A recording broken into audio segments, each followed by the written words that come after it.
So the very first thing I do when I start working with any dog, be it a young puppy or an adult dog, newly adopted, or a new dog that simply comes to training, the first thing I will do is get them used to a clicker. It looks like this, and I'll show you what kind of a sound it makes in just a second. The reason why I want dogs to get used to that is because I find it to be the best way to train, the most effective way to be very clear in telling the dogs what I want them to do, so they learn faster, they're less frustrated, you're less frustrated, or I am at least. So just to get them used to the clicker always means that they're about to get a reward. So whatever kind of reward, we start with food, good boy. We start with food, but later on it can be anything that your dog enjoys. So right now we have Taryn. This is Taryn, and she hasn't heard the clicker very much yet, except for a couple of videos. We're gonna just do, she's not gonna do anything. We're just gonna help her make an association between the sound of the click and a treat falling. So I'm gonna make sure that I click first before I ever give her a treat. So don't do it at the same time, don't do the treat first.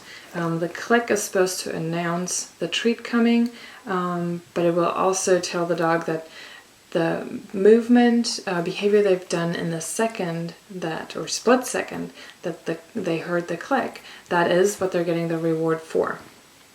So what I'm going to start doing is I'm simply going to click, and then she's going to get a treat. I'm going to wait a moment, click, and get a treat. Especially in the beginning, I'm not going to move my hand with the treats before I click. I want the click to be, again, to come before, otherwise they're not going to make that association that a click always means a treat. When you start working with your dog with a clicker, make sure that every click is followed with some sort of reinforcer. So I can click and click and give one treat and another treat and another treat, that's fine. But I don't want to click and then follow it up with nothing. Girl. So now we've done probably 10 or so. If it was a completely new dog, I might do another 10. And then I'm going to ask for, or I'm not going to ask for, I'm going to wait for a behavior. What I do with a lot of puppies is I want them to leave alone my bowl.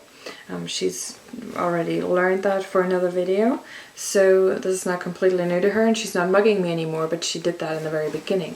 So if you have a dog that'll mug you, either your hand that holds the treat, the bowl that's sitting here, I really want to be able in the end to have an open container of food while I work with my dog without me having to do this the entire time and be afraid that they're going to take it, without them thinking that they can just have at it. I do want them to know that we've got to do something. With Tara, it's simply leaving the bowl alone, for example, right now.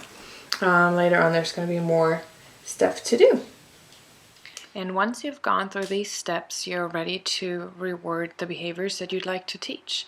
So now have your clicker and treats on you throughout the day, and simply click and treat every time your dog happens to sit or lie down or look at you or come to you. Those are the ones that I would recommend to start with.